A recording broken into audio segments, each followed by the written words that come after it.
This is my husband.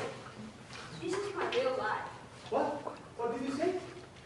Say, I heard you don't lie to me. And all those people you talk to?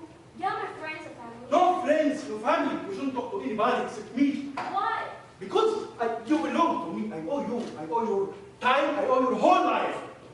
And you know what? You are only my sex doll. You're horrible!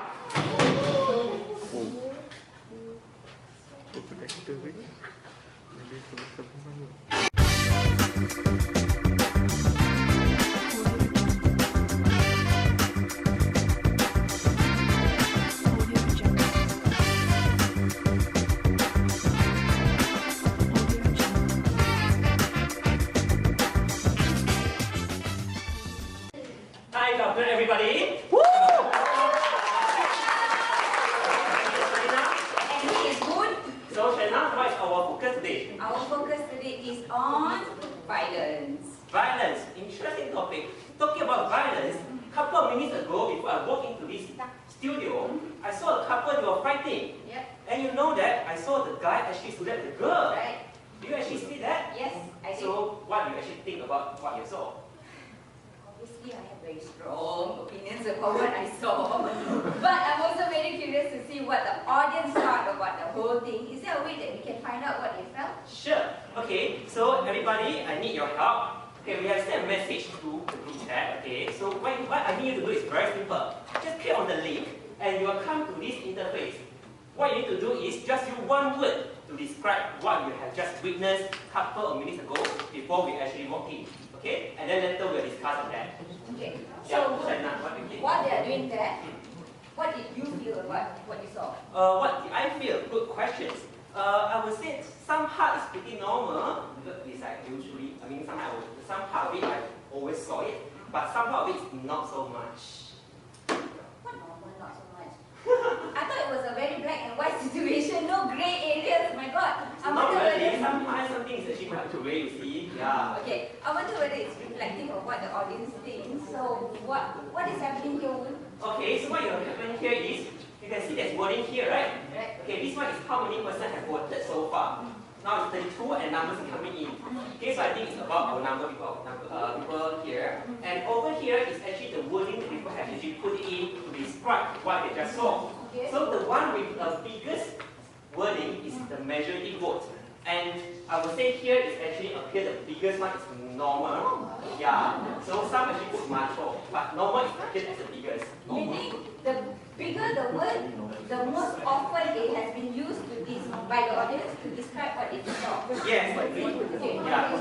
I wonder what is the demographics of our audience? By one glance, I think we have more female than male, but let's check. Okay, can I have all the male to raise your hand, please? Male. Okay, you can see that majority are not raising their hands are actually female and they are majorities. Okay. Yeah. So Sharina, you have also considered as a lady as well. Lady. So you are actually same as the majority here. I'm not saying that all of them actually putting normal, but this is the majority vote. Okay. Yeah. So do you actually share the same opinion as them? Okay. To answer that question, can I show everyone a couple of images to better answer that? Okay. To answer that question? Sure. Let's have a look. Okay. First image, husband is doing the housework, wife has got her feet up. Second image, wife playing PlayStation lagi. Third image, the girl is left behind, the boy has gone off to school. This image, the boy is being groomed to be married off. Very off. Interesting. Yeah. Okay. And then the next two slides are of occupation. Okay. Yeah? Wait, Sharina. I'm strongly against this thing. Okay, what do you mean by boys are doctors, girls are nurses? Yeah, when I went to hospitals, I went to clinics, I saw majority of nurses are actually females, but boys are doctors. As far as I'm concerned, today a lot of our audience here are healthcare professionalized, and you can see that there's mixtures of female and males. Go to hospital, there's also a lot of mixture of male and female doctors. So why do you say that boys must be doctors and girls must be nurses? Okay. I shall record your disagreement, Woon. Yes. But what I find fascinating is that the first three images that we showed of reverse gender roles and gender stereotypes, we hardly paused to think when we were in that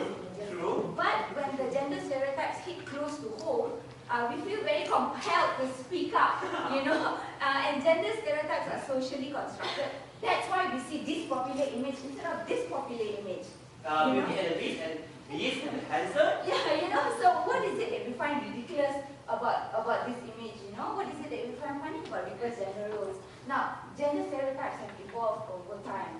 So to answer your question just now about how I feel very sad and mad that the woman had to go through that. But at the same time, I also feel very frustrated that we don't do enough to question the status quo. We need to challenge the macho paradox. We want men to use their masculinity to provide strength instead of being violent. Yeah. So now, speaking of challenging gender norms, I think we need to address the white elephant in the room. Where is the white elephant? What, me? Why? Yeah, you've been my co-host for some time now, and so when I look at you, I just see you. I don't really pay attention or don't really see what you're wearing or what your hair color is. But I think some people in our audience must be a little bit perplexed about what you're wearing today. Okay, just because I'm wearing a skirt. I mean, like, this is actually, as you said just now, it's actually gender is socially constructed. It's very fluid. I mean, like, there's no rules and regulations saying that a guy can wear a skirt or a girl can wear a tie. And this one is all because of gender. We have brought up in a society, a community that actually put it out in that way. Imagine that, let's say, if like we go back to many years ago, if let's say we started dressing guys in skirts, and I'm sure today no one will get surprised what I'm wearing today. Right. So that's because gender is actually a socially constructed. So it's actually, and this goes to like personal preference. So same thing goes to certain couples. They started to get worried when they know that their boys like to play Barbie dolls and Superman guns, and start to get worried when they know their girls like to wear a skirt. But all this is actually a perception of and where we come from our community, our society. But you see, Woon, expectations about clothing choices or color preferences are seem very harmless. But there are certain gender norms rooted in gender inequalities that can result in violence. Okay, talking about violence, let me relate back to the fighting scene that just seen a couple just now. Actually, just now I saw the guy actually slap the girls, which is a form of physical violence. And he also scolded her. And this kind of verbally abusive is considered as a form of emotional violence. And imagine the girl who actually have to live through this kind of life for the rest of her life, and what kind of quality of life will she have? Exactly. So what is violence? Violence is a direct result of an unequal power distribution in society. So that's why violence happens among three major groups, which is the elderly, children, and women. Now, for the purpose of our discussion today, we will be focusing on gender-based violence, specifically looking at it through an SRHR lens. Okay, talking about SRHR, we stand for Sexual Reproductive Health and Right. And just now we're talking about gender-based violence, and we're talking about sexual reproductive health and right now. So before we go further into it, let us just see our audience here, what is having some thoughts in their mind and what is it. Okay, so we're going to play a games with you guys, and we need 2 volunteers. So I just explain what I need to do first. Okay, this one is very simple. What happened is we actually prepare 6 cards for you. Okay, on each card is actually written on an event, and these 2 sets are the same things. So these events, what you need to do is it's supposed to be a sequential. So which means event 1 will lead to event 2, 3, 4, 5, and 6. So what you have to do is just look through what is written on the cards and arrange it accordingly. There's no right and wrong answer, but it's based on what you are thinking. Okay? So can I have 2 volunteers, please? Anyone? Okay, we have 1. Can I have 1 more? Soji.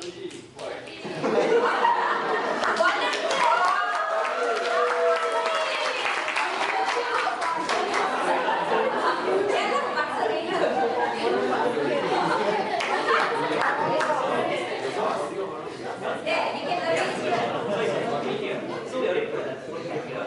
So you see whichever out of all the 6 cards, let's pick first. Whichever you think should come first, you just place on top. Okay? So one you can maybe you can do that. Okay? So You have got a few minutes to do this. No pressure. For the rest of us, while they are doing that, perhaps you can watch a short video. Okay, so we'll come back to them after the video.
actually Rina, right?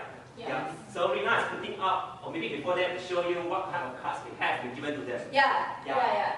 So here, we actually given us 6 events cards. Okay, of course, what you see here is actually not in any sequential manner. Okay, so the total of the 6 are actually reduction of maternal and child mortality, sustainable economic growth, gender equality, and on the right side, we have empowerment for formal education, recognition of sexual reproductive health and rights, and lastly, access to healthcare facilities. So now let's have a look at their answers. So we can see that both of them, okay, slightly different. Okay, so for Rina, we have gender equality first, which after gender equality lead to recognition of sexual reproductive health and rights, then empowerment for formal education, then after that, reduction of child and maternal mortality, then sustainable economic growth, then access to healthcare facilities.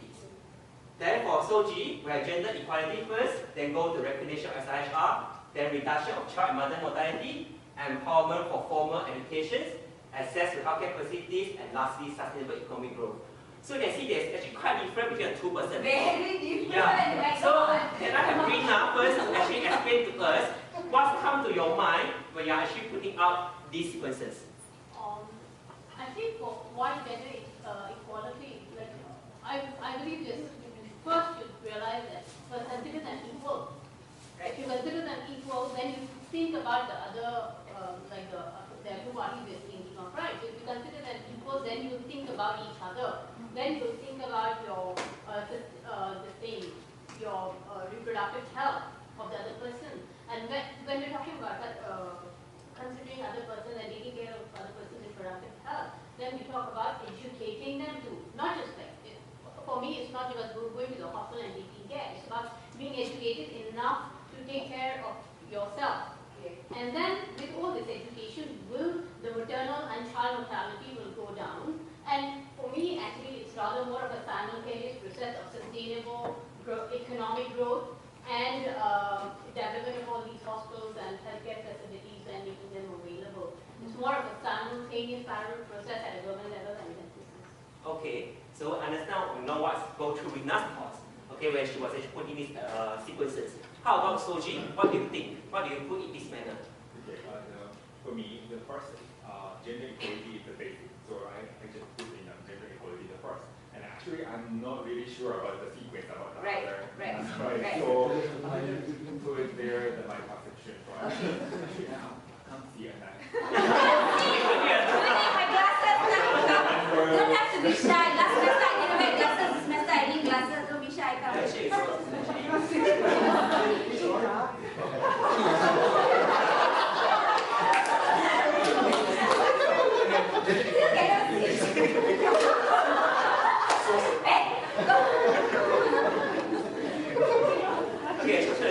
Arigatou gozaimasu. Okay, Woon, I know, thank you, the 2 volunteers. Yeah. We always like to say that there isn't a wrong answer, right? But I think there is a right answer. Okay, I would rather say that actually our stance per se. So let us show them what we think about the sequence. Okay. So for us, we think that everything started off from recognition of sexual reproductive health and rights. Okay, because after you recognize the rights of sexual reproductive health, then which was subsequently to gender equality, then empowerment for formal education, access to healthcare facilities, reduction of maternal and child mortality, and sustainable economic growth. Okay, for this one, actually, I'm honestly speaking, I'm a bit surprised when I didn't see the reduction of maternal and child mortality come right after access to healthcare facilities. Because for us, we think that it's actually, if you manage to access to a healthcare facilities per se, then maybe reduction of maternal and child mortality in a way. But a lot of people are putting gender equality on top of recognition of SRHR. What do you think, Sharina? You see, gender equality, if you do not even know what your basic rights are, how will you ever know that you're being treated unfairly or unjustly, or that you are unequal, if you don't even know what your rights are, right? So it is just trying to say that you will not even die if you are not born in the first place. So if you don't recognize or don't even know what your own rights are, you will never have gender equality. So that's why we feel that SRHR comes first, then gender equality will follow suit. Yes. Yeah. Now the other one is the other thing that was fascinating for me is that when you have a recognition of sexual and reproductive health rights, automatically it leads down to environment and formal education. Yeah. So yes. Well, some the one is actually I would say if you recognize the right, so you know that actually women and male both actually have an equal right to actually go for schooling and receive education. So that's when, as what you said just now, by knowing the rights, so you actually empower the woman to actually get access to the formal education. Being married off, that she will then demand that she has got the right to go to school as well. Yeah? Yeah. Yeah. Now, what's the other one, Woon? I think they're a bit different in terms of sustainable economic growth, yeah. Yeah. Sustainable economic growth is a very chicken and egg situation, Yeah. A lot of people say, oh, the country has to be developed first, we have to think about economy first before we can even think about SRHR, gender equality. Yeah, but it's yes, I do agree with you. It's a chicken and egg things. Why? Because World Bank actually do some studies and actually show that those countries who actually using the development strategy for using gender equality as their development strategies can actually achieve sustainable economic growth better than those countries who are not. yes. Yeah. So with that, you're actually telling us also we might actually contribute to a certain productivity to the countries to actually help the country to actually attain to achieve the good economic. Yeah. Then with a good economic, later on, they will then further taking care of this group of people and they can further contribute to the country. Right. Yeah, you know why we say, if a country does not even recognize more than half of its economic contributors by recognizing their rights, how are they ever going to sustain or even grow the economy? If they sideline, women hold half the sky. So if they sideline women, they're never going to be able to do all the rest. So in summary, Woon, Yes. what we are focusing on today is that SRHR is a concept related to sexuality and reproduction. It represents the four rights, these four rights, and it can be translated, into this SRHR Safe services. education, birth control, prenatal care, etc. Body autonomy, safe abortion, obstetric care. Yeah? Now, essentially what SRHR means is that it's a recognition that women has the right to decide without any coercion and free from violence.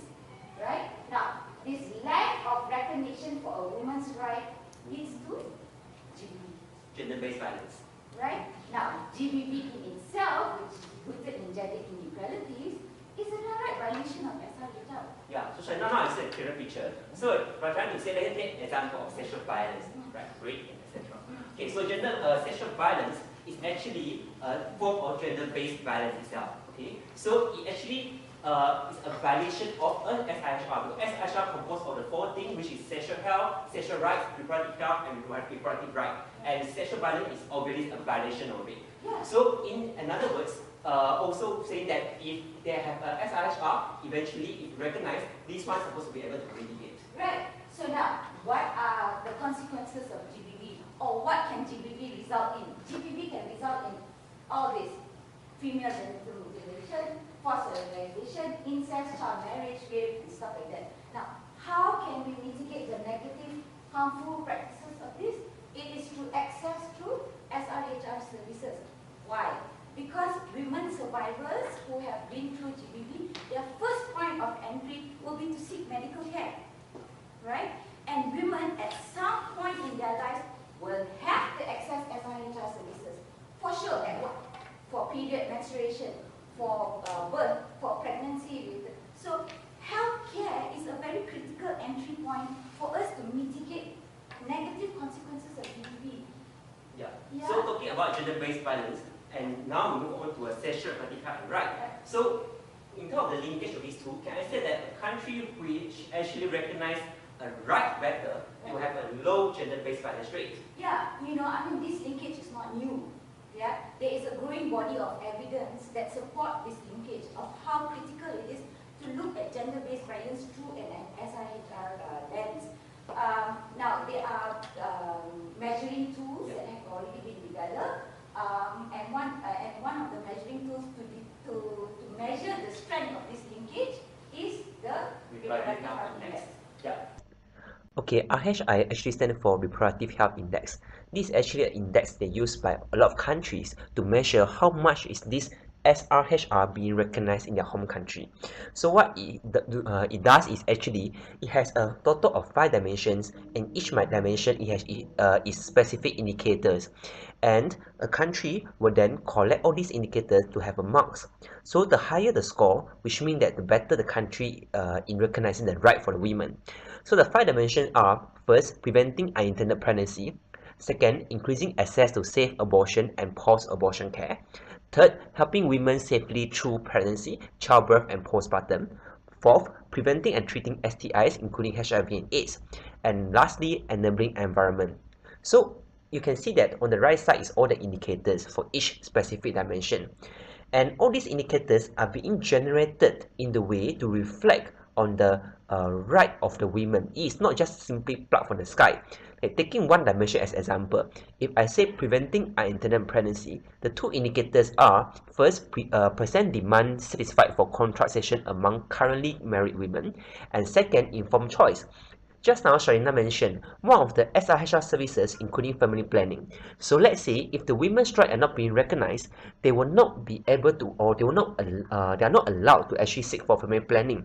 So in other words, they will not understand what are the choices available for them in terms of family planning, and they will not even given a choice, given an option to actually decide for what type of method they would like to use for a family planning. So with this, we can say that how much of them satisfied for the contraception use and how much of choice being informed are actually a reflection, okay, of how much is the right being accepted. So same thing goes to other dimension as well. All of the indicators are used as a proxy to actually reflect on how much is the right that being recognized. Apart from a lack of recognition for rights, it is also violence. Violence prevents women from accessing any of the services. So to go back to our linkage of looking at GBV through an SRHR lens, who scored the highest for this? Okay, so for this study, it actually done across 62 countries, low to middle income countries across 6 agricultural regions. And in this, you can see that Ukraine actually scored the highest, and it's the only country that actually scored above 80. Okay, right. So yeah, it taught us that Ukraine doing the best among the 62 countries, including here. Can you believe? I mean, Ukraine, of all the, how many countries? 62. The 62 countries who participated in this RH index and who provided the data, Ukraine scored the highest, which means that Ukraine recognizes the most of its women's residence rights. Yeah. So anyway, Ukraine. Okay. So now, if you go by that linkage where the higher your recognition of rights are, that means the lower. What are the GBV rates? Yeah. So what I did here is I have taken across the board because they divide into a few categories, which is high, mid-high, middle, low, and lowest. So we take a few countries that fall into the categories, which we rank from the among the 62 countries. The first one is Ukraine, and the last one is actually Czech. And you can see that when you go down to the board, when the INS score getting lower, you can see the lifetimes physical and or sexual intimate partner violence, the prevalence is actually getting higher. Right. Same go to other form of a gender-based violence. Right, which supports the whole linkages Yes. focus that we talked about just now. Yeah. What about on a global level? Okay, so this one is country specific. So now let's zoom out to a global area in terms of 6 agricultural regions. Okay, so this RHI score is getting from the study, but for this means in inter-partner violence is actually getting from WHO reports. Right. Okay, so what we and both studies actually focus on low to middle income countries across 6 agricultural regions. So what we do is we're actually taking the mean average of those countries for particular regions. And if you can see, Europe actually gotten the highest score for the RHI. So they actually rank #1 for the recognition of the right. And the prevalence they have for gender-based violence is actually the second last, meaning the 5th. Whereas if you look into another extreme for Eastern Mediterranean, it actually got the lowest rank for the recognition of the right. And in terms of the prevalence of the GBV, is actually, for intimate partner violence, is actually ranked the second highest among the 6. So it's like that biostats term lah, to explain the two So we are saying that it's No relationship. the negative correlations. So which means when you've got a higher in RHI score, you go a lower in terms of the prevalence of a gender-based violence. Negative correlation.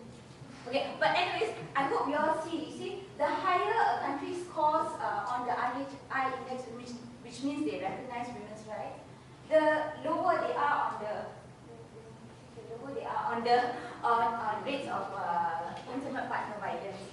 Yeah. Yeah. Now, bringing it closer to home, how did Malaysia do?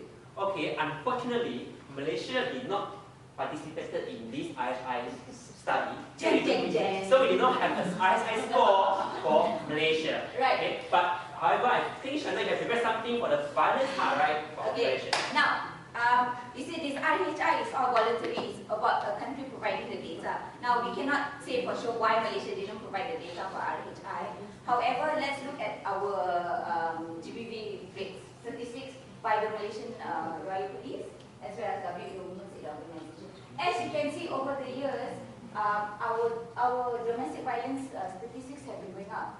Yeah. Now, we cannot conclusively say that because our statistics are going up, that means we must not be doing well on the RHI index. We cannot say that conclusively because we didn't provide the data, right?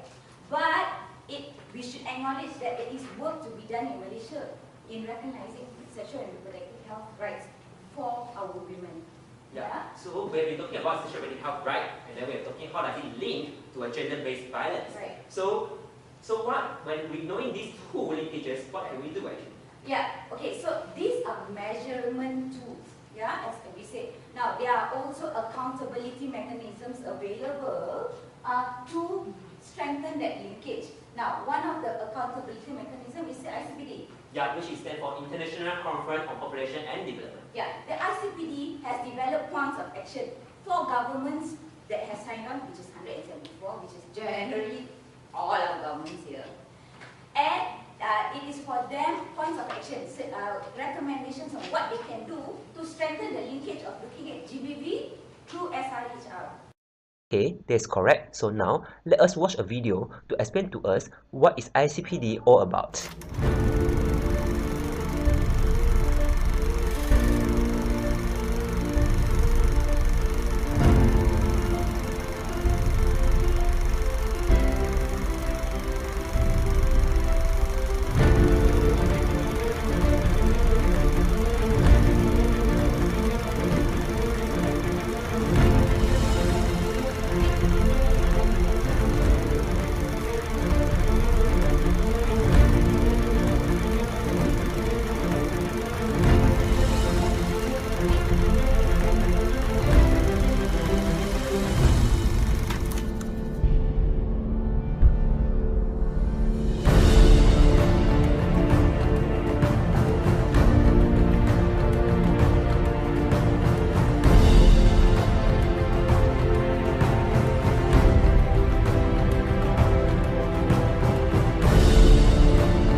Okay, so now all of us have a better understanding of ICPD. So next time, any of our MP given a statement again saying something like rape victim can be married off to the rapist as young as 9-year-old or something like that, we can then use this ICPD to actually ask them to tell them this is not something that you have signed on.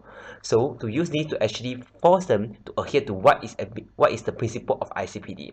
Okay, so today we have been talking about from the very beginning what is about GBV. Okay, then from that we move on to sexual reproductive health and right, and we also establish a negative relationship between these two, which means a country with a high SRHR will then have a low GBV rate. Then we're also talking about how is ICPD using this linkage to further enhance or establish strategies against GBV. So I think that's all for our introduction, and we will now go into a commercial break, and after this, when we come back from a break, we will then have a forum that is moderated by Tava with a 6 WHO representative talking about a few issues related to sexual reproductive and health, and from that we will then apply what we have learned here, the theory, into the practical part. Okay, so hope you guys enjoy and see you later.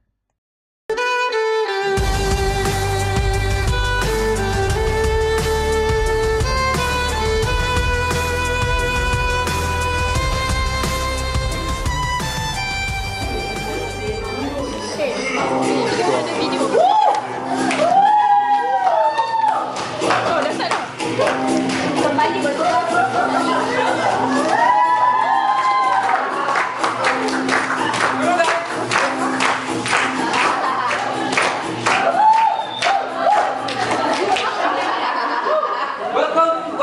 Welcome to Break Free, a show where we talk about freedom, we talk about rights. Thanks to all of you for all your votes and everything last week. We have surpassed Ellen's talk show.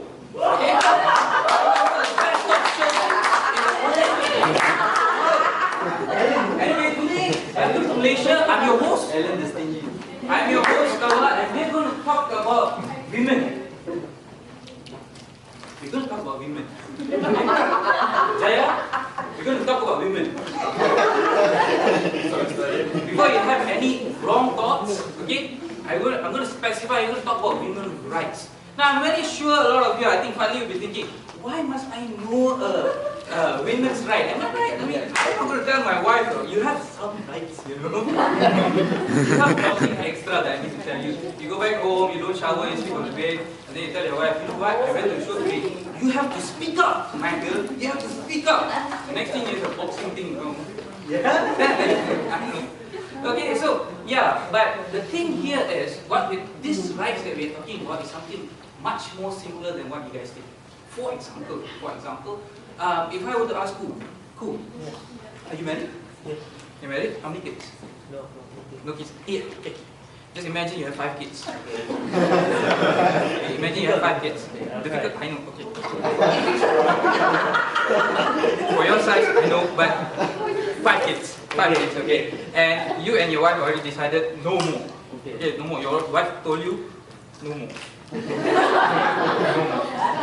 And suddenly one day you just jump in front of her without condoms, like ta-da! Those kind of stuff. What do you think she will tell you? No more. No more. My wife will slap my face. Okay? But exactly, that's the point of the show today.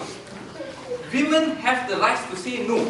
But in certain places out there, they don't have that simple rights. To say that no, and that is why we are doing this today. And today, you know, we used to have celebrities, even chimpanzees in our show before.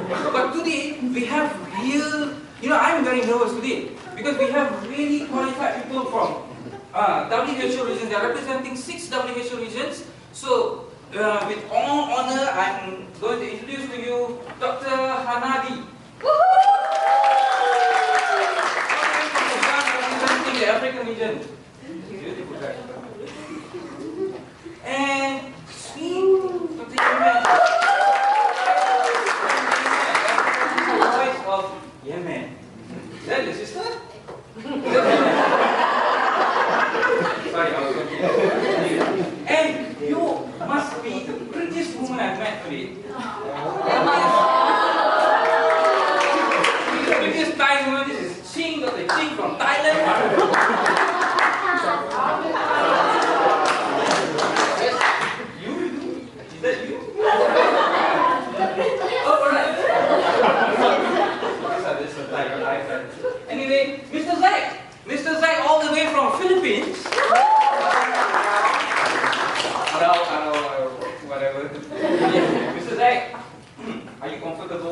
signed by two beautiful girls. I hope you're the only male here. Yeah. Okay, I'm talking about gender participation. And Miss Winnie, the voice of America. How was your flight, Miss Winnie? Oh, United Airlines was excellent. Yeah, we all saw that.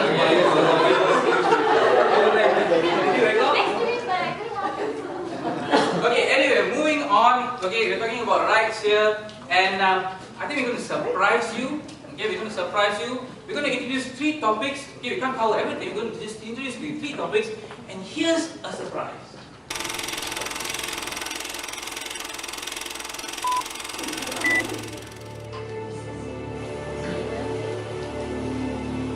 On a cold, stormy night, in a small village of Saudi Arabia, a heavily pregnant lady is in labor, about to give birth to another child.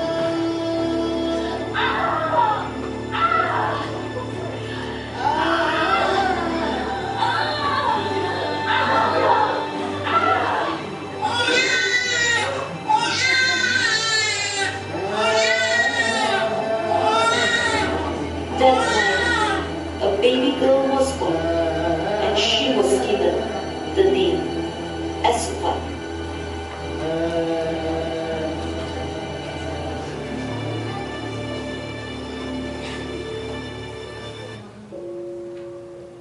Over the years, Asupat grew to become a pretty girl. Then came the day she dreaded the most. Something is to be done to her own body by her community, but yet she has no rights or control of. She can't run away or avoid it. No, she can't.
On same flight. Alright. Okay, anyway, we also so our first topic for today is FGM, female genital mutilation. Okay, so I'm just going to introduce these 2 individuals here. They're going to introduce FGM for us, and we're going to have a nice discussion on FGM, on female genital mutilation, and how it's related to SRHR and GBV as well. Dr. Anadi, that we saw this, I mean, like, I was flabbergasted, like, seriously that happened, you know? So does that really happen? What was depicted there in your region? First of all, I'd like to welcome everybody to Breakthrough Forum. I'm very happy to come all the way from Africa to participate in Breakthrough Forum. And I'd like to break free and make my voice very loud for my region. Actually, this is a daily practice. 6,000 girls are exposed to FGM per day. As you can see, this is the prevalence of FGM in Africa.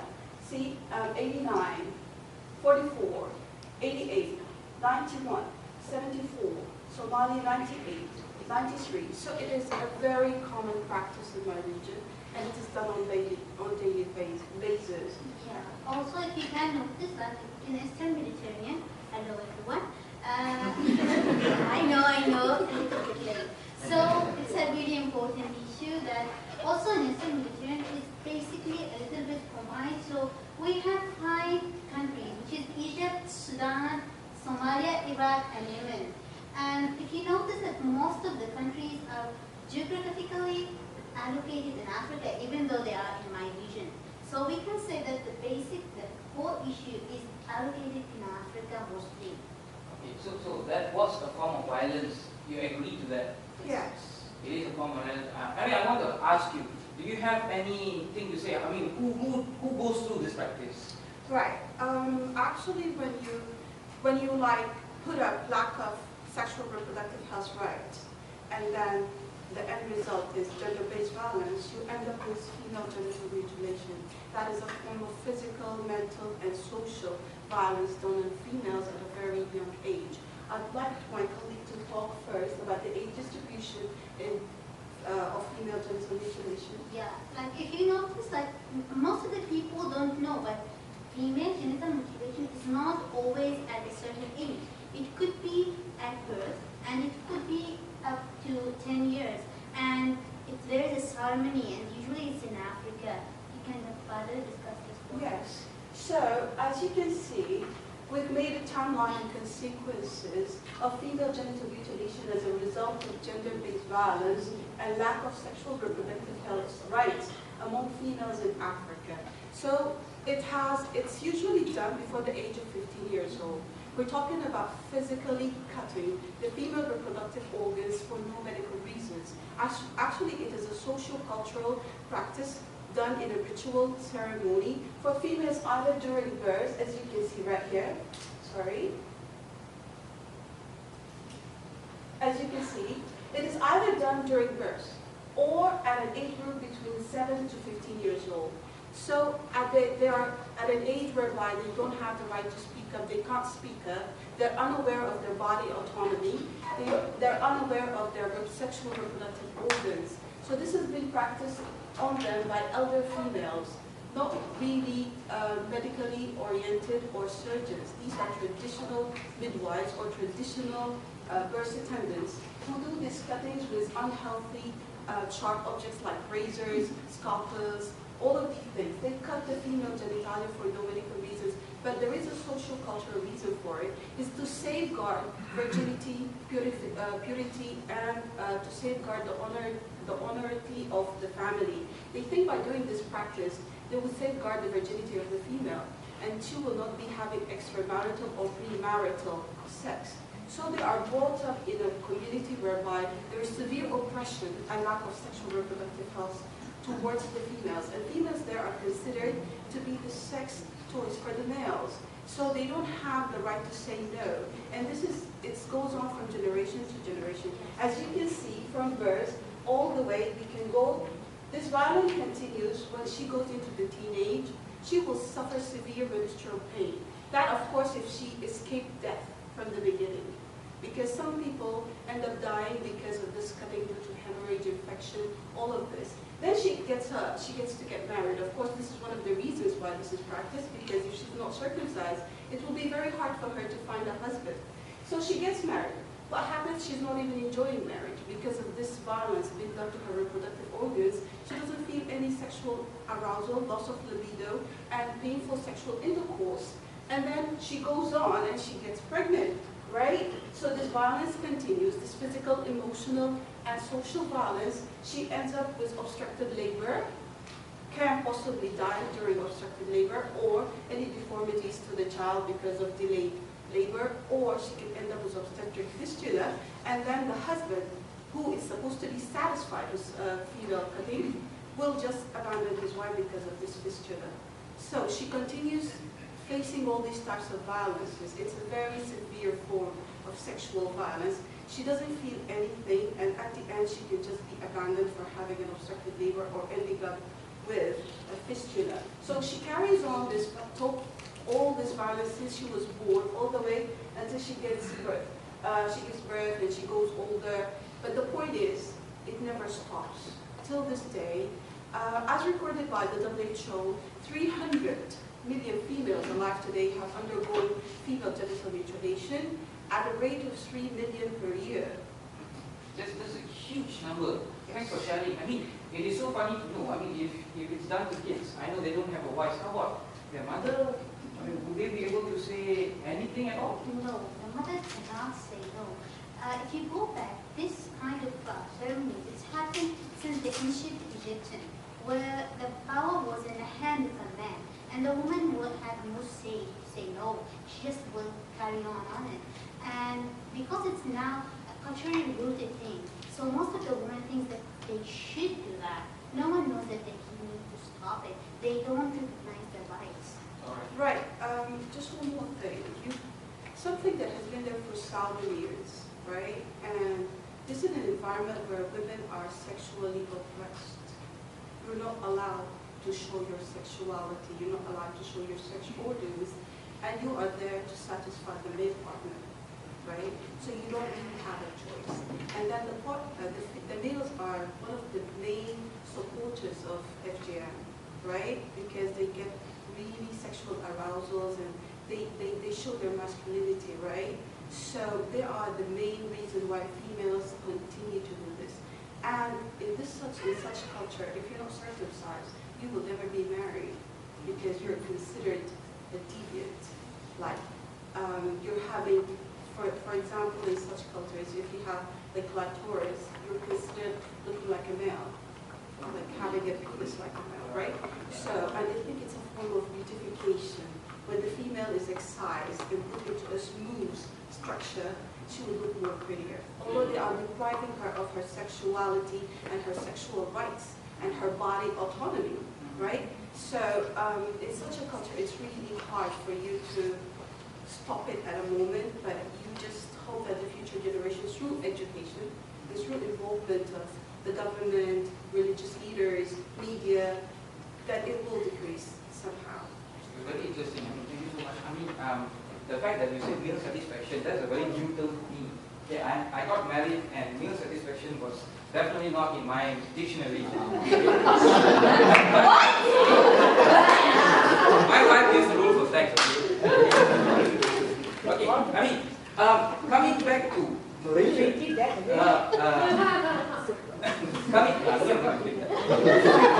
coming back to Malaysia, coming back to business Malaysia, how is this practiced? Because I have been to certain places, even in Kedah when I was working previously, and I have actually seen FGM practices. So how is it different here? Oh, there is a big difference between what's practiced in Malaysia and then what's practicing in Africa or in Eastern Mediterranean region. What's happening in Malaysia is like my word, but what's happening in Africa is a total genital mutilation. So it's a severe form of gender violence. Yes. So here is, I mean, that is mutilation. Yes, and it's really culturally rooted that we cannot directly stop it. Even until now, we are trying to moderate it somehow. Some countries are moving from the 4 type up to the 3rd type, trying to stop the effect, the severe effect of that. Okay, thank you so much, Dr. Hanani, for your beautiful explanation. I hope you got a take-home message on FGM. I think we move on to our second act and introduce our second topic for the day. Hollywood.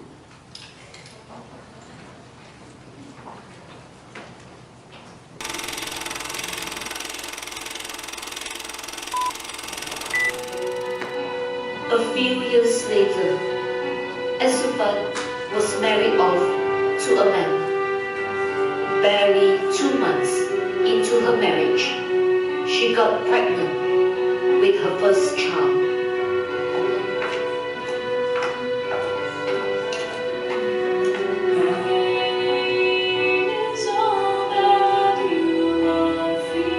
After a year, she had her second child.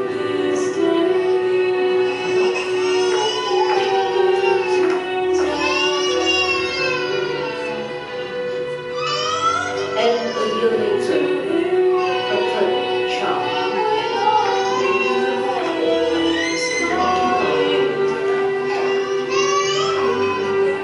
As a mother has no say in family planning, her body was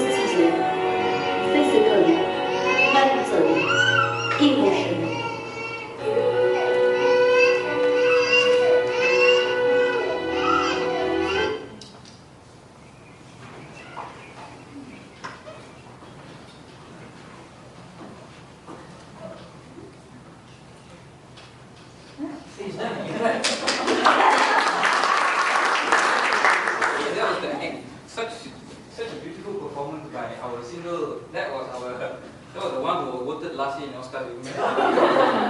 That was the girl. Anyway, our next topic is family planning. Okay, so before we start, before we move on to the speakers, I would like to quote. I think this is a very, very, very powerful quote by one of the previous WHO region speakers, and she said, "Human development, human development is about having the ability to live the life that you choose. That is human development. That's how we develop ourselves. But how can you choose if you don't even have a choice or autonomy over something as basic as control over your own fertility?" For me, that was a very powerful statement, and with that opening, I'm going to focus my attention to Dr. Ching from Thailand. I mean, Thailand has beautiful, positive stories on family planning. And Dr. Ching, would you be able to share with us your beautiful experience in Thailand? Of course. Thank you, Dr. Tama. Now, welcome to Thailand. Thailand, 40 years ago, was a poor country with lots and lots of people living in poverty. So Thailand decided to do something. However, we did not begin with any poverty reduction program, welfare program. Instead, we begin with family planning program. Now, that is my country back in 1974, but it's very common to have 7 children in a family with tremendously high growth rate at 3.3%. So there was simply no future. So the Thai people realized there was a problem having too many children in the family. So the Thai woman says, well, alright, we agree with it, we'll go for it, we'll take a contraceptive pill. But we need doctors to prescribe contraceptive pills, isn't it? But back in 1970s, where are we going to find so many doctors? No worries, we approached the nurses and the midwives. Both of them are women. So they did a very wonderful job. We trained them to prescribe the pills and to distribute condoms. But the problem is it covers only about 20% of the country. Because in the 1970s, not many people have access to healthcare facilities. So what are we going to do with another 80% of the country? Again, no worries. We approach the commoners. Those people are the village shopkeepers. Yes, village shopkeepers. We train them to prescribe contraceptive pills, to give condoms, because we want contraception to be available in every corner of the country. Right? Don't worry, that was in 1970s. Okay, we are not crazy now. You can't get any contraceptive pill within any shop. Right? So you can see this woman in the picture. She's selling bananas and crabs in a floating market. But do you know that she's actually selling condoms as well? Yes, because we want contraceptive to be available in every corner of the country. Bananas and crabs, yes, Thai people knows about it. Yeah. Right? Wherever you see people, there are contraception. Now the next thing, why not we get to the religion? Now in Philippines, churches are very strong, isn't it? Right? Yes. So in Thailand, Thai people are Buddhist. So why not we approach the religious figure? So we approach the monk and ask for help. Now you see this person in blue in the picture is former Thai Health Minister Khun Chai. Now, yes. So he's holding a bowl for the monk to sprinkle holy water onto the condoms and the pills, and this picture is distributed throughout the countries. And guess what? The Thai woman says that no wonder it is so effective and no side effects because it has been blessed. And that is the perception that we want. Now, next, we go to the teachers, right? Because we want everybody to get involved. Now, we train about 250,000 of the teachers. We ask them to help us to spread the message of the importance of family planning, the importance of contraception, and we even came up with, you know, the snake and the ladders game, where you just throw a dice and then you see where the dice land on. Let's say it lands on pro contraception. Very good, move forward. Okay, it lands on mother takes contraceptive pill every day. Mother very good, mother move forward. But if you land on like family with 7 children does not practice contraception, very bad. You come down and start all over again. Alright? That is education and entertainment. Okay. Next, after the teacher, we go to the students. Okay? Yes, the students, especially the girl students, we tell them that condom is a girl's best friend.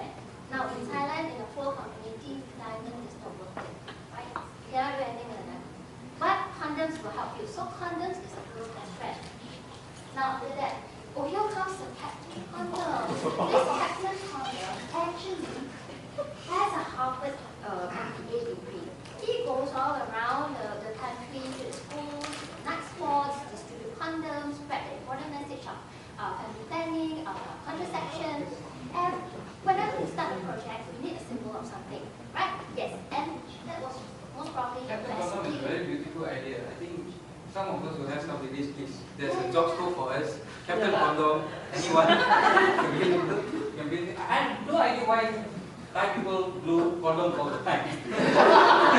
Condoms to grow that huge. Now, that is most probably the best thing that he has ever done with this Harvard degree. Okay? Now, the one contraception available everywhere. That's a proof of it. You can get it even inside the taxi from the taxi driver because the taxi driver knows that you are going to red light district. Right? Next, cops and robbers. Our cops are distributing condoms by the roadside. Can you imagine your Malaysian cops doing the same thing, giving out condoms by the roadside? They're trying to imagine. Why not? Yeah, instead of taking right. Okay. Now next, Thai people are very creative. They can turn the condom and design an outfit for Santa Claus. And during the monsoon season, you can use a condom to protect your network. Oh, coffee and condom. Have you seen this store along the highway in Thailand? Yes, they are the major competitors of Starbucks. No, because why? Starbucks keeps you awake from me, but coffee and condoms keeps you awake and alive. So, what have we achieved? From 1974 to 2000, we managed to bring down the number of children per family from 7 to 1.5, and the growth rate from 3.3 to 0.5.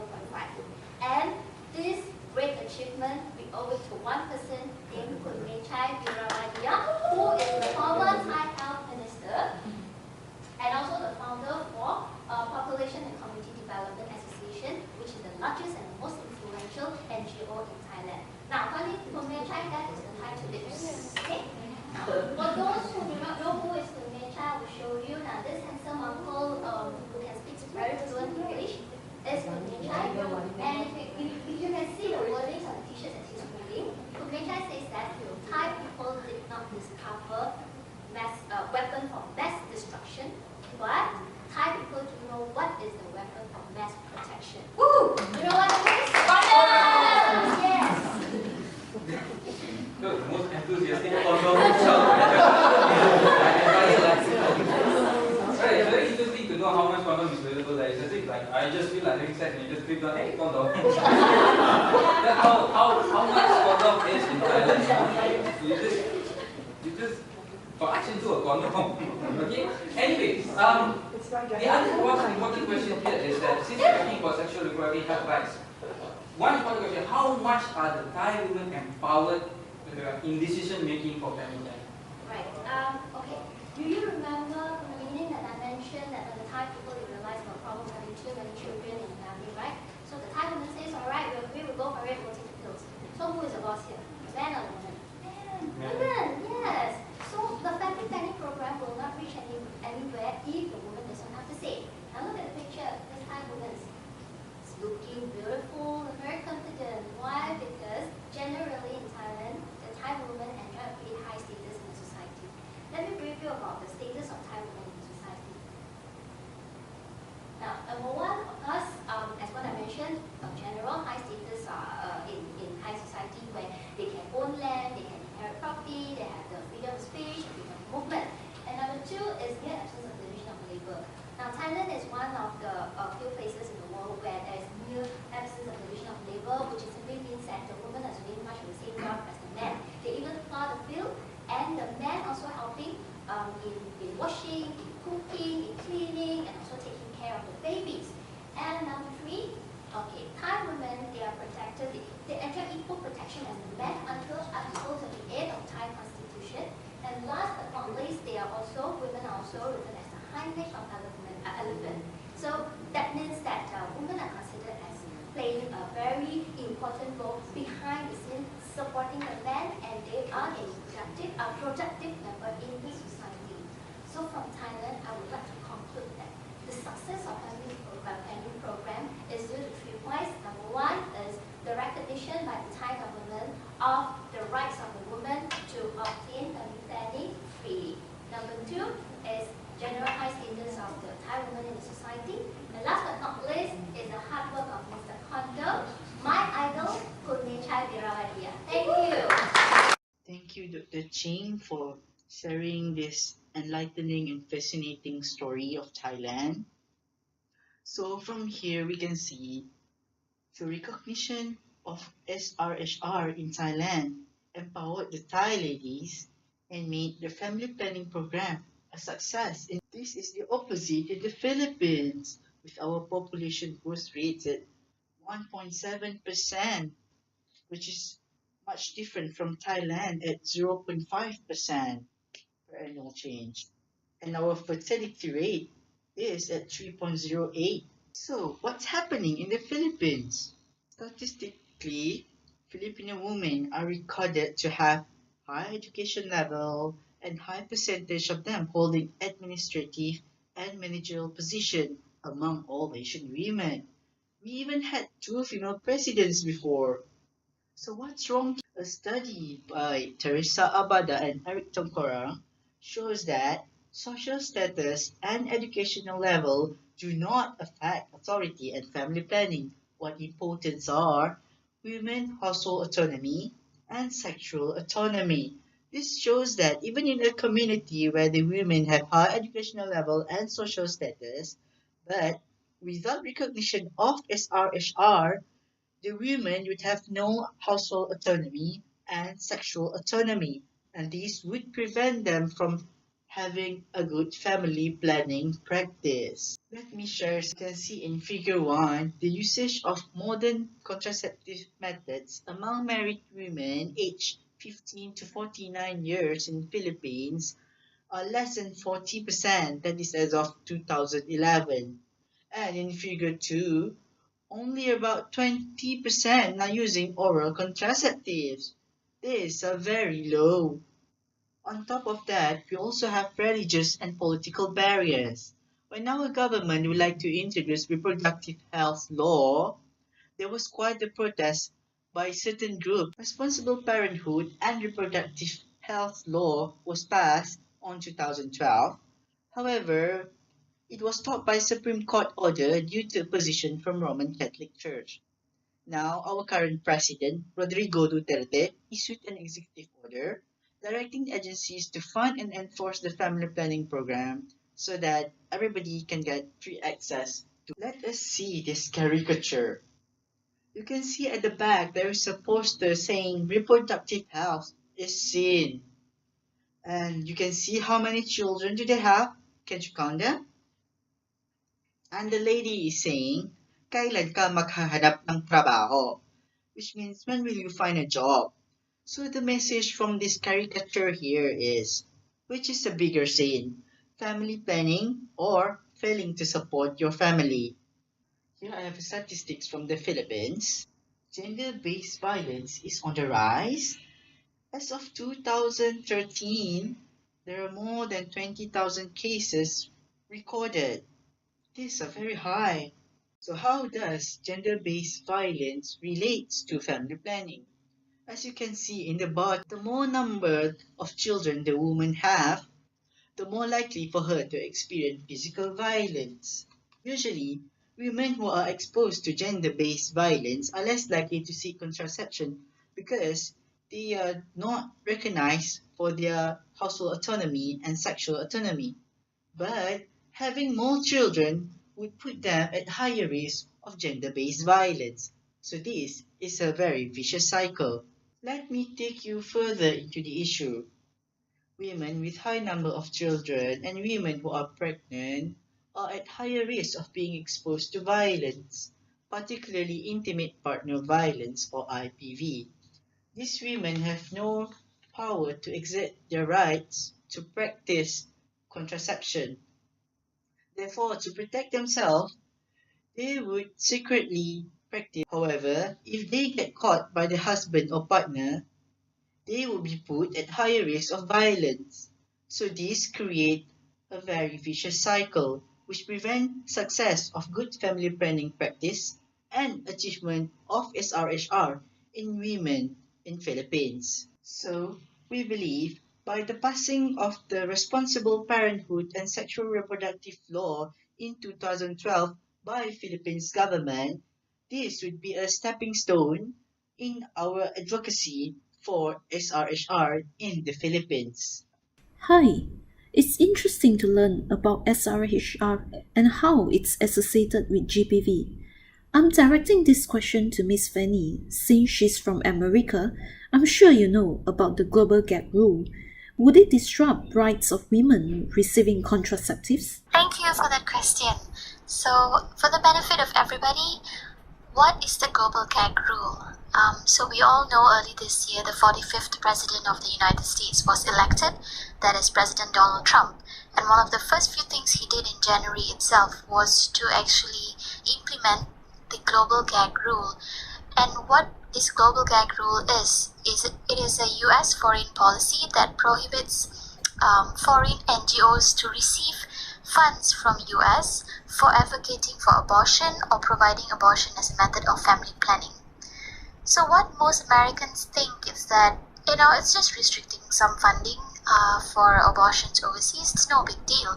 But what it actually does is that it prevents NGOs from receiving US funds for simple things like counseling and advocating safe and legal abortions. And this not only happens overseas, but locally this has serious implications as well, as it is affecting family planning clinics that are being shut down. And this is definitely a direct violation of sexual reproductive health and rights, as this means a woman has no right to her own sexual reproductive health. Policies that inhibits access to SRH is a violent act in itself, because where else can a woman go to even get basic information and counseling on abortion that could potentially save her life? So the CDC has actually reported that the global gag rule has prevented women and girls from accessing contraception and safe abortions in their countries. It's been associated with increased abortion rates, in fact, and it even contributes to closing of health clinics, as what I've mentioned before. CDC also projected the impact of Trump's global gag rule, and what we see here is that it is going to be contributing to millions and millions of unintended pregnancies and unsafe abortion. What's worse is that it's going to be halting the introduction of new effective contraceptive options all over the world. Not only that, it's also going to cease the provision of family planning services globally, everywhere in the world. So, with the implementation of this global gag rule, severe consequences are definitely expected with regards to sexual reproductive health and rights, because women's rights to family planning here are definitely being violated.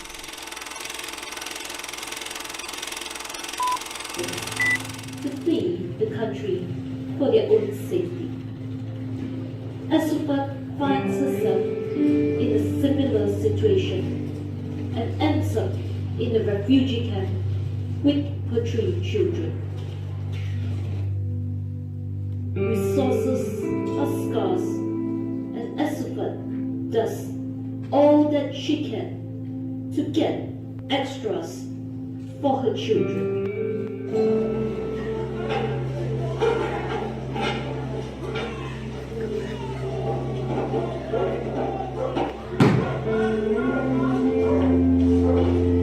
Before long, Asupat faces the most difficult decision of her life: to sacrifice herself for the benefit of her children.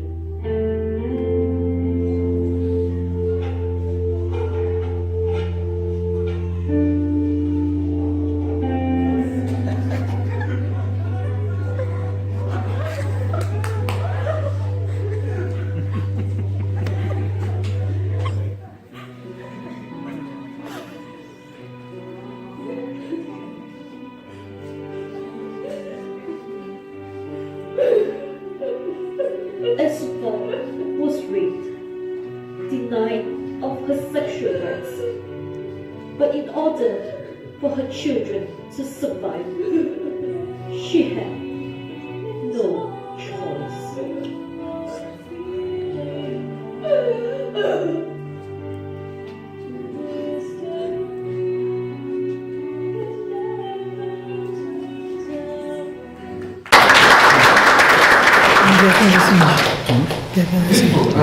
Suji, you have already been part of the show since last year.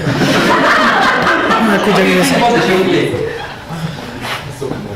It's so emotional. Yes, I cried. You cried. I saw you cry. Do you know what was happening? Yeah, it's like a booming. Yeah, the rape was I know. That was the most prominent scene there. Anyway, that was a depiction of a refugee camp. Okay, and it was so beautifully depicted by this people here. So, which brings us to the next part of it, refugees. And some of the minorities who are being undertreated. Okay, their sexual reproductive health rights of these people are under-recognized. And even in Malaysia, I think we had, a while ago we had certain issues where they found something in northern nation, this whole big refugee camps and everything, and how much you realize that these women in this place here, in these places here. So, talking about refugees, we have an expert from Europe who is in Europe, and he will be. He has agreed to FaceTime with us all the way from the United Kingdom. Dr. Morgan, are you in the house? Oh, there he is. Hi, Dr. Morgan. Hi, Noah. So, how are you today? I'm doing very well. First of all, thank you very much for being part of Break Free. Thank you very much, Noah, for making me to participate in this wonderful show. And my sincere apology for not making up for this show because I got some office issue back here. No problem. They're talking about refugees here. What is your take on refugees and gender-based violence? Okay, that's a wonderful statement which is brought me to comment on this part. As we know, Europe is a favorite destination for refugees to seek asylum. And here there are a lot of issues are happening regarding this gender-based violence, starting from the registration until they are being located at the refugees home and until they are being released to the community.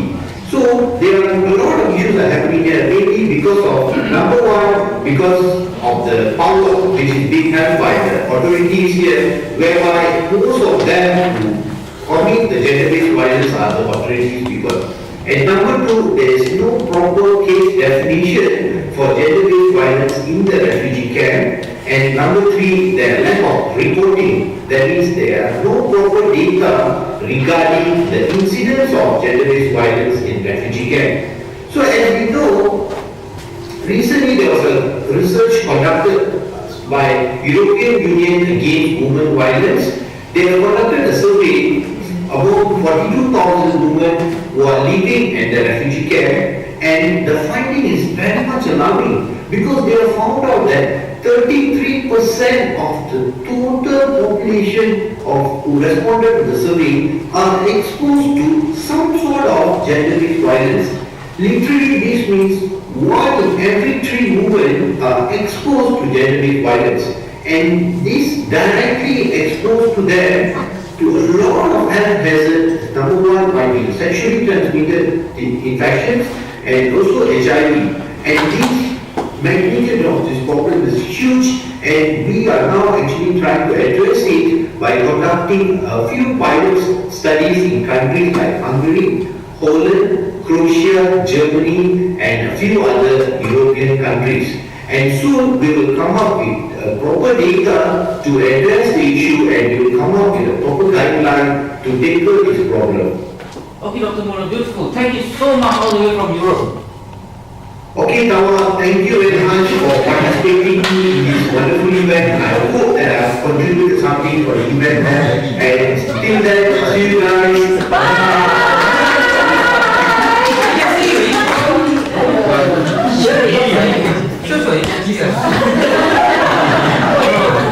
Such a real seminar. I had that feel. Okay, thank you so much, Dr. Morgan, all the way from Europe. Okay, that was a beautiful depiction of how refugees are and how they go through gender-based violence there in refugee camps. Now, Dr. Morgan ended up with a very beautiful statement saying that a lot of HIV and STIs are very high there. And moving on to America, a lot of domestic violence issues there, a lot of HIV status issues there. Would you be able to tell us about this gender-based violence situation in America itself? Sure, thanks, Itawa. So, in the US, we do not have much refugees like all the Europeans, but what we have a lot is intimate partner violence or domestic violence is very highly seen there in America. So if you look at this visualization, lifetime experience of intimate partner violence among all US women is about 3.6. 3.6 out of 10 women will experience domestic violence in the US. But when we further look into HIV positive women specifically, more than 50% of them will experience intimate partner violence or domestic violence. It's not only for HIV, also most US women that have experienced some form of IPV, you have 1.8 million that would have contracted an STI as a result of violence. Okay? So this shows that women who experience IPV or domestic violence are more susceptible to HIV exposure and vice versa, which means that HIV positive women are more likely to end up in an abusive relationship. Okay? So there was this article by Ronman in the US looking at domestic violence, particularly in the African American women as a context for this situation. And what this study did, this was a qualitative study, so he interviewed these subjects in the study. And what the author found was that these women, these affected women, actually lack the ability to control sexual activities with HIV positive men. Okay? So sexual violence is not the only form of IPV we are seeing here. It's also male reproductive control behaviors, refusal of using condoms. It's also the women, when they are emotionally affected, they perceive themselves to be unable to recognize their own rights. Okay? So this sort of abuse is being seen, and all this emphasizes on the strong correlation between IPV and HIV contraction in this scenario. Okay? And this also leads to the restriction of sexual reproductive health and rights in women. Okay, very interesting. In the Malaysian context, and we have next slide please. We have the one-stop crisis center OSCC. I personally worked with OSCC as well, and you can see how much we have put an effort to bring in a lot of different agencies together, okay, to promote this. So this makes life easy. You know, you have domestic violence victim, a woman comes to a hospital or a clinic, and when you refer them to these hospitals who give this service, which is most of the hospitals, it's easy for them to get aid through the MOH, the police, welfare, then you have the legal aids, and also the NGOs for counseling and all that. So it's all brought in together in Malaysia. In America, do you have anything like that? Well, I think this is a really good initiative that we have in Malaysia. I'm amazed. But in America, we don't have this sort of hospital setting service. What's worse is that we actually have criminalization laws against HIV. So, in 2011, CDC actually reported there were 23 states in the US that had 67 laws against HIV positive people, be it men or women. But in this context, we are looking at women who have contracted HIV as a result of sexual violence, right? So, punishing these women will only further stigmatize this already marginalized group. And this is definitely a direct violation of SRHR, because we have to remember that these women are exposed to HIV not on their own free will, but as a result of violence. Okay? So they were put in a situation beyond their own will, and this law criminalizing them against this, it has to stop. Thank you so much, Christine. With Trump in presidency, so many issues are coming up, so many news are coming out about, women's rights and stuff. I really do hope that all of this concludes with a very good, positive conclusion for all the women all around the world. Okay, so that brings our Break Free to an end, and we have seen in Break Free how much we have linked again, okay, gender-based violence. In the words of Martin Luther King, our lives begin to end the day we become silent about things that matter. Empowerment, that is the most important word here. When we become silent about this, then our life ends. Okay, so here the most important thing here is to recognize SRHR and to be vocal about it. Thank you so much. I'm Tawik Raj, your host from Break Free, signing off. Bye bye. See you next week.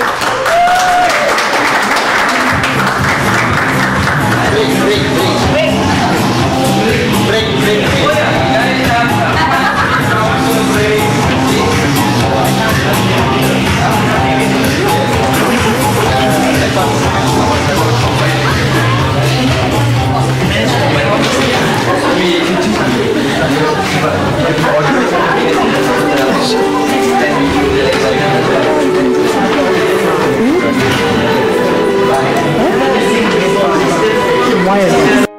can be amazing, you can turn a phrase into a weapon or a drug. You can be the outcast or be the backlash of somebody's lack of love. Or you can start speaking up. Nothing's gonna hurt you the way the words do when they set underneath your skin. Kept on the inside and no sunlight, sometimes a shadow wins. But I wonder what would happen if you say what you wanna say and let the words fall out. Honestly, I wanna see you be brave with what you wanna say and let the words fall out.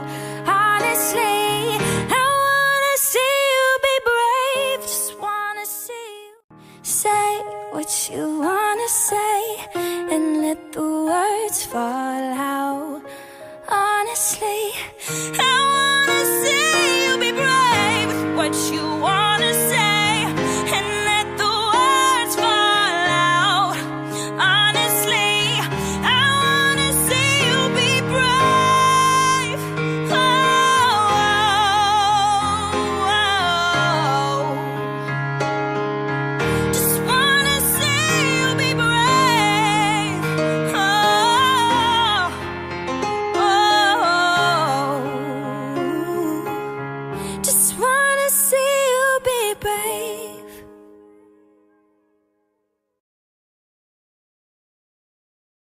First and foremost, we would like to thank the Secretary Family Head, Dr. Marcelino, for giving us this platform to learn more about sexual and reproductive health rights and gender-based rights. Gender-based violence. It has been a very interesting learning curve for all of us in our group. Okay. Today, we have listened to discussion, presentation, and watched screenings that emphasize that GBV violates basic human rights and it affects the sexual and reproductive health. It has been widely prevalent and socially silent. GBV is increasingly recognized as a major public health concern.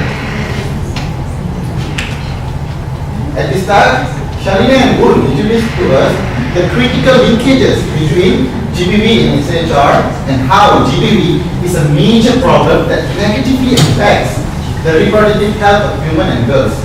They have also shown to us how is that important for each country to address the GBV and SRHR in order for them to achieve the Sustainable Development Goals and ICPD commitments. Then it was followed by the forum that emphasized on GBV restriction on women's choices and decision making. Moderated smoothly by Tawa, the forum discussed on sexual reproductive health issues related to GBV such as female genital mutilation, family planning, and SIV reach and care. And third, we have shown that eliminating GBV is a great political challenge because it pushes us to challenge the unequal social, political, and economical power between men and women and how it has been embedded in all levels of our society. This was presented to us throughout the session through our sketches and interpretation instructions by our team of actors and great people. And this brought us to this question today. What is that we can do as a healthcare provider? As being a part of the health system, we can use this existing mechanism to respond, to prevent and lead efforts to address the violence against women and girls. We need to be quick to recognize violence around us and call out for more GBV trainings. And first and foremost, we need to admit that violence is a health issue. Under Global Plan of Action, we can implement 4 strategies to prioritize to change the life of women and girls around us, our sister, our mother, our family members. Strengthening, number 1, health system leadership and governance. Number 2, health service delivery and health providers' capacity to respond to these challenges. Third, to strengthen programming to prevent violence against women and girls. And fourth, to strengthen information collection. And we're going to see one by one in detail. Under number 1, that is strengthening health system leadership and governance, some of the very important points are: the government must come forward and publicly commit to address and combat violence against women and girls. They must be allocating enough budget and resources for us to have these programs against violence and women. And the parliament must advocate to adopt or reform current laws and policies to be more suitable to protect the women. And the second point, that is to strengthening health service delivery and health providers' capacity to respond. As you have known, under WHO we have many protocols and guidelines that can help us to protect women, and we must adopt and adapt these protocols and apply in our settings. Through that, we can provide comprehensive healthcare to all women. And very important one here is to train our healthcare providers and integrate this training in all levels of professionalism. And the third point, strengthening programming to prevent violence against women and girls. You're going to see two very important points here. First, to promote messages of consent and respect. This must be taught to both boy and girl. What is consent? The girl must know the right to give consent, and the boy must know that he should be respecting it. Second, to support prevention programs that challenges norm. It's not easy. As you see in Thailand, they are making great strides in challenging the norm. Can you imagine taking a condom, waving in public in Malaysia? It's impossible, but in Thailand they did that, and they have been successful in their program.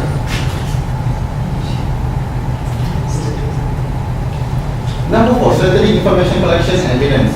There's a problem in many countries. There's lack of data and statistics on violence against women. We must collect this data in a routine collection method and establish a baseline so we can conduct more research, more analysis, so we can develop our health system for better. So guys, under global plan of action, this thing, we can make it happen. In line with Sustainable Development Goals, by 2030 we have only 13 years more. It can be done. It is up to all of us here. So remember this. Let's start today. Get organized, work with others, be clear and strategic. Focus on what you can do your best, stay informed, and call for everyone to commit to this cause. All of these can help women to protect themselves against violence. Let us remember that what we have learned today and take it on every children. So before we conclude our session, we would like to leave you with one generalizing a global message to end violence against women. Thank you.